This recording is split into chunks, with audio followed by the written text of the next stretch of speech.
तो बहुत ही स्वारस्यकर समय था। 8 महीने हमने राम जन्मभूमि की मध्यस्थता पर काम करी है। इसमें 25 अलग अलग ग्रुप के लोग थे, सब धर्म के मतानुयायी थे। ऐसी घटनाएं हुई उस 8 महीने में।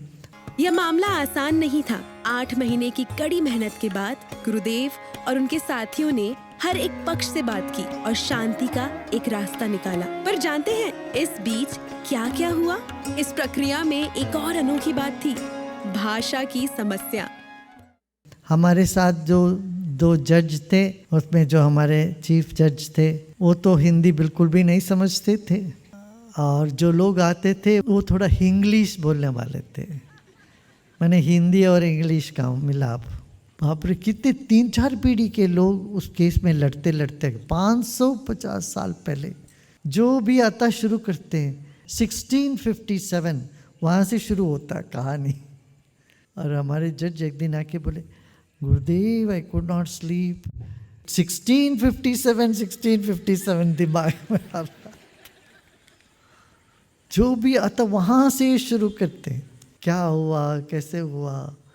फिर 3-3 4-4 पीढ़ी के लॉयर्स उसी पर काम कर रहे थे।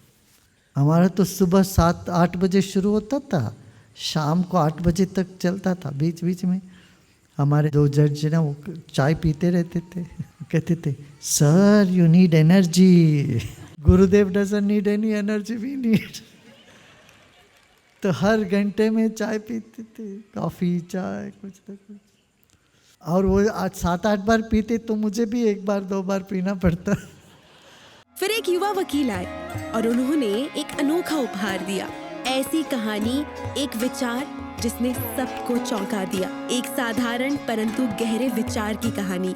एक और सज्जन आए, छोटा यंगस्टर्स था, 30 साल का एक लॉयर था। वो अपने थैले में से कोई चीज़ निकाला, पूरा कवर उसके ऊपर उठाया। सब लोग देखते रह गए घबरा के कि ये क्या लेके आया। तो फाइल्स तो लोग लेके आते हैं अपने केस। उसको खोला तो वो अपना अशोक स्तंभ था। तुम क्या करते हो? मैं लॉयरी पूरा किया हूँ, किस लिए? मैं इस केस लड़ने के लिए। कहाँ रहते हो? राम जन्मभूमि ना, इसके सामने ही मेरा घर है, वहीं मैं निवास करता हूँ। अच्छा क्या है भाई, तुमने क्यों क्या दिखाया? ये आपके लिए तोहफा ले आऊँ। तो हमारा चेयरमैन, अरे अरे अरे नहीं, हम तो कोई तोहफा नहीं ले सकते आप। तो उन्होंने वो दिखाया, वो अशोक स्तंभ था, उसके नीचे कमल का वो पेटल जैसा होता है ना, वो था। वहाँ जब खुदाई हुई ऐसे पेटल की स्तंभ मिले। आप ये काम कर दीजिए, ये हिंदू मुस्लिम झगड़े छोड़ दीजिए, इसको बुद्ध का स्थल घोषित कर दीजिए। बोलिए एक बुद्ध का स्थल आप घोषित कर दो, ना हिंदू का ना मुसलमान का होगा। बड़ी मजेदार थी बात उसमें। वह केवल इस मामले को लड़ने के लिए कानून की पढ़ाई कर रहे थे, लेकिन उनका असली सपना था शांति को बढ़ावा देना। यह विचार धर्म से परे था। सोचिए, एक ज्ञानी और विनम्र संत हमारे बीच बैठे हैं। जब उनसे परिचय देने को कहा गया तो उनका जवाब सभी को हैरान कर देने वाला था। एक संत आए, बड़े वहाँ के अच्छे संत थे, हमारे पहचान में थे। वो आए तो वो बैठे, तो हमारे जज साहब ने कहा आप अपना परिचय दीजिए। उन्होंने अंग्रेजी में बोला, मैंने बोला आप अपना परिचय दीजिए। वो बोलते, अरे आप तो मुझे जानते हैं, आप क्यों पूछ रहे? नहीं, आपको बोलना पड़ेगा, अपना परिचय आप दीजिए। फिर उन्होंने कहा कि ये मस्जिद, पहले मस्जिद था, इसको तोड़ा गया था। वो बोला मस्जिद? किसने मस्जिद तोड़ा? मस्जिद तो नहीं तोड़ी जी, हमने तो मंदिर तोड़ा था। वो पहले राम जी थे वहाँ पर, वो मंदिर ही था, मंदिर को ही हमने तोड़ा जी, हमने तोड़ा। 25 मस्जिद है अयोध्या में, वहाँ देखिए कौन जाता है? कोई जाता ही नहीं, कोई देखभाल ही नहीं करने वाले, कोई कुछ नहीं। क्यों तोड़ते? कौन किसी का दूसरे का पूजा स्थल है उनका, वो हम क्यों तोड़ने जाएंगे उसको? हमने तो अपना मंदिर तोड़ा। उनका ऐसी लॉजिक था, बोले कि हम क्यों जाए कोई मस्जिद तोड़ने, तो हमने गए तो अपना मंदिर तोड़ा। यह बयान सबको चौंका देने वाला था। इतिहास और विश्वास की जटिलताएं एक पल में खुल गईं।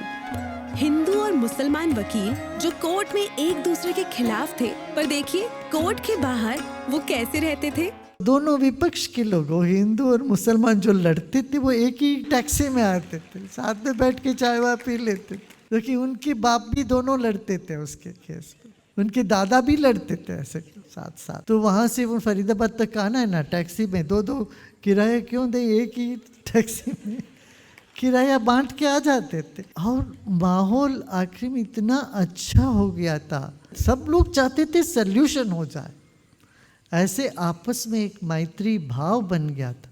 असल जादू तो यह था, उनकी अलग अलग मान्यताओं के बावजूद वे एक साझा उद्देश्य के लिए एक साथ काम कर रहे थे।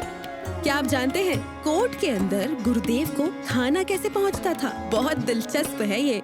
कुछ डेवोटी तो भोजन लेके आते थे छोटे से डिब्बे में अपने घर से बना के, तो ये खाना लेके आते थे ना, वो वहाँ वो मशीन के थ्रू जाना पड़ता था। जो बनाए उनको बोलते थे पहले तुम टेस्ट करो खाना। तो कितना डर था कि वो हम लोगों के भोजन में कोई कुछ मिला के ना दे दे कर दे। ये सब सुप्रीम कोर्ट का नियम था। उनको बोले कि तुम खाना चक्के, वो बोले अरे नहीं गुरुदेव के लिए बना, मैं चक्के नहीं दे सकता हूँ। पुलिस कहती थी इसको एक्सरे मशीन के थ्रू डालो, फिर उसको टेस्ट करते थे, फिर उधर रखे। वो लंबा एक प्रक्रिया होती थी। एक छोटी सी टिफिन डिब्बा को सिक्योरिटी से पास हो के हमारे तक आने तक। आपने गौर किया कि इतना सब होने पर भी हमारे भक्त ने खाना लाना बंद नहीं किया गुरुदेव के लिए, क्योंकि इन सब के पीछे जो सच्ची भक्ति थी वह किसी भी सुरक्षा से कहीं ऊपर थी। अयोध्या के संवेदनशील माहौल और सुरक्षा के बीच क्या कभी गुरुदेव अपने भक्तों से मिल पाए या नहीं? आप क्या सोच रहे हैं? अयोध्या में अपना आटम लेके बहुत डिवोटी से 4-5 हज़ार लोगों ने कोर्स के, इतने सारे डिवोटी, मगर हम किसी से मिल ही नहीं पा रहे थे क्योंकि वहाँ किला बन चुका था सिक्योरिटी का। फिर भी मैं सबसे डिवोटी से मिलने किसी तरह से रात को 8-9 बजे सरयू किनारे चले जाते थे। हम वहाँ मिल लेते थे 2-4-10 लोगों को। सड़क में भी हम जाएंगे तो हमारे साथ कितना आप 5-6 सिक्योरिटी गार्ड वैन। मामला इतना सेंसिटिव भी था, एक तरह का डर बैठा हुआ था। अयोध्या माने डर। अब आपको पीछे ले चलते हैं कि गुरुदेव राम मंदिर मीडिएशन में कैसे आए। मैं इस राम मंदिर के उसमें तब पड़ा जब पूर्व प्रधानमंत्री अटल बिहारी वाजपेयी जी ने हमको बुलाए थे 2001 में, फिर 2 में, कि बोले आप इसमें कुछ बातचीत चलाइए। उस वक्त तो सब में ये था कि इसमें कुछ करना चाहिए। तो तब हमने जो 2003 में आपने देखा होगा जो प्रपोज़ल हमने दिया था, 5 एकड़ मस्जिद के लिए तो अलग जगह हो जाए और यह स्थान को पूरी तरह से राम मंदिर के लिए दे दिया जाए, कि ताकि दोनों समुदाय में एक सौहार्दता बना रहे। हमने देखा कि वहाँ रामचंद्र जी की कुल देवी देवकाली मंदिर है। अभी मंदिर जीर्ण शीर्ण अवस्था में थी, वहाँ न पूजा न कोई ढंग से कुछ हो नहीं रहा था। पहले हम तो कभी गए नहीं थे, न पता था कि फिर हमने जैसे ऐसे दृष्टांत हुआ तो हमने पता लगवाया वहाँ ऐसा कुछ मंदिर है क्या। फिर उन्होंने कहा 2 काली मंदिर है, एक तो देव काली मंदिर है, उसमें अभी कुछ नहीं, सब जीर्ण शीर्ण है मंदिर। तो फिर उसका मरम्मत कराए। फिर यहाँ से अपने गुरुकुल से पंडित गए, वहाँ पर यज्ञ कराया, सब सही कराया जो भी वहाँ दोष रहा। उसके सामने बहुत बढ़िया तालाब, मगर वो कूड़ा कचरा डालने के लिए डंप यार्ड था वहाँ, पूरे वहाँ की गंदगी उसमें पड़ी हुई थी। उसको सफाई कराया, पुताई कराया, वो मंदिर सब ठीक हुआ। फिर वहाँ देवकाली मंदिर पूजा सब होने के बाद उस वक्त जो अशोक सिंघल जी थे वो कह रहे थे कभी राम मंदिर बनेगा क्या, ऐसे पूछ रहे थे, उनकी दर्द थी। तो मैंने कहा बनेगा ज़रूर। तो हमने उनको आश्वासन दिया आप चिंता मत करिए। फिर मेरे मन में आया कि 14 साल बाद ये बन जाएगा। तो वो ठीक 14 साल बाद ही सुप्रीम कोर्ट का निर्णय आ गया।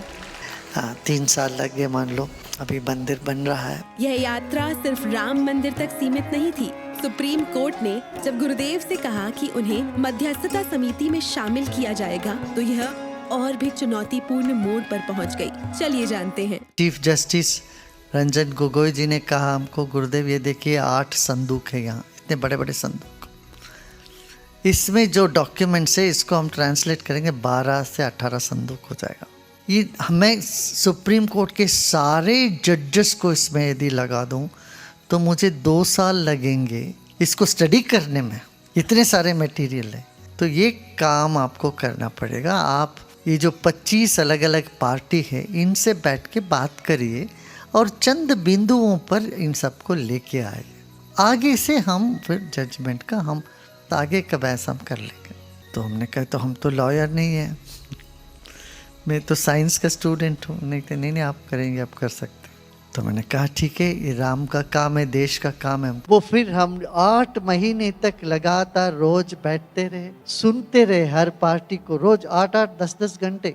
इसके अलावा इसके बाहर हमने करीब 1200 इमामों से मिले और उन सबको बात करी, मनाया, मनवाया। फिर लोगों ने सब ने दस्तखत करके दिया, राजी हो गए। लोगों में समझ पैदा करना ही मीडिएशन है कि नहीं।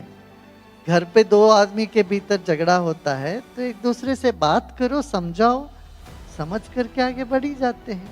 तो 2003 में हमने जो फार्मूला दिया था, 5 एकड़ उनके लिए पंचकोशी क्षेत्र के बाहर देंगे, मस्जिद वहाँ बनेगा, इधर मंदिर बनेगी, सब शांति से निपट जाएगा। इस बात पर लोग राजी हुए और उसके बाद कोर्ट ने उसको लेके अच्छे से जजमेंट दे दिए। एक और कारण था गुरुदेव की राम मंदिर मध्यस्थता में भाग लेने का, और पता है वह क्या था? यहाँ से दक्षिण भारत से लोग जाते थे, इतनी लंबी 2 किलोमीटर अंदर, इतनी सी 2 बार के बीच में उनको चलना पड़ता था। 80 साल के 90 साल के लोगों को चल के वहाँ जाना, तो वो देख के ही हम लोगों को बड़े कष्ट होता था। बाप रे, वो टेंट में बैठे हुए थे रामलाला, तो उनको दर्शन करने के लिए इतना लंबा क्यू और इतना सिक्योरिटी। बाप रे, इतना सिक्योरिटी, फ़ोन रख दो, ये रख दो, वॉच रख दो, कोई कैमरा नहीं। आप लोग गए होंगे, देखे होंगे, कितने लोग गए पहले वहाँ पर। और लंबा लंबा घूम के उतना देर हम लोग जाए, वो तुम लोगों को थकान हो जाएगी। और एल्डरली लोग कैसे, इतना बुजुर्ग लोग फिर भी जाते थे वहाँ। इतनी श्रद्धा उस स्थान के प्रति थी लोगों में, उसके लिए काम करना पड़ता। ऐसा नहीं राम जी वहीं पैदा हो, राम जी पैदा हुए होंगे वहाँ, मगर राम जी तो अपने दिल में रहते हैं, नहीं सब जगह रहते हैं। सिया राम में सब जगह जानी, ये बोलते ना तुलसीदास, क्या बोलते, सिया राम में सब जगह जानी, सब जगह देखा मैंने। मगर आस्था का केंद्र है, तो इसलिए इन लोगों को कन्विंस तो करना पड़ा, और वो लोग भी कन्विंस थे। उसमें अच्छा भाव था लोगों में। हमने करीब 1200 इमामों से मिले, अलग दिन रात, और कोई काम ही नहीं था। आर्ट ऑफ लिविंग का सब काम टप था, वो कुछ नहीं हम देखते थे। लोगों के विश्वास में कोई कमी नहीं थी, और गुरुदेव के लिए यह विश्वास समाधान का मूल था। वही है, लोगों से भावनात्मक तरीके से जोड़ो सबको, सबसे मिलनसार रहो।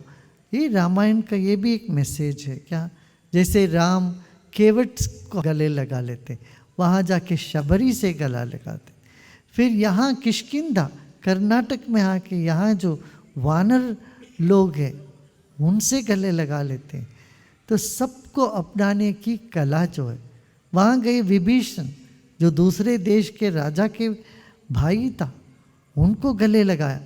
तो ये अपनापन जो श्री राम ने दिखाया, ऋषि मुनियों के साथ उनको कैसे सत्कार किया, और एक केवट को कितना उन्होंने सम्मान दिया, जाति भेद का गंध भी नहीं कहीं पर। ऐसा जो एक व्यक्तित्व दर्शाया, इसी से कहते हैं श्री राम मर्यादा पुरुषोत्तम। राम मंदिर मध्यस्थता के पीछे सिर्फ संघर्ष और समाधान की नहीं, बल्कि मानवता और विश्वास की कहानियां हैं।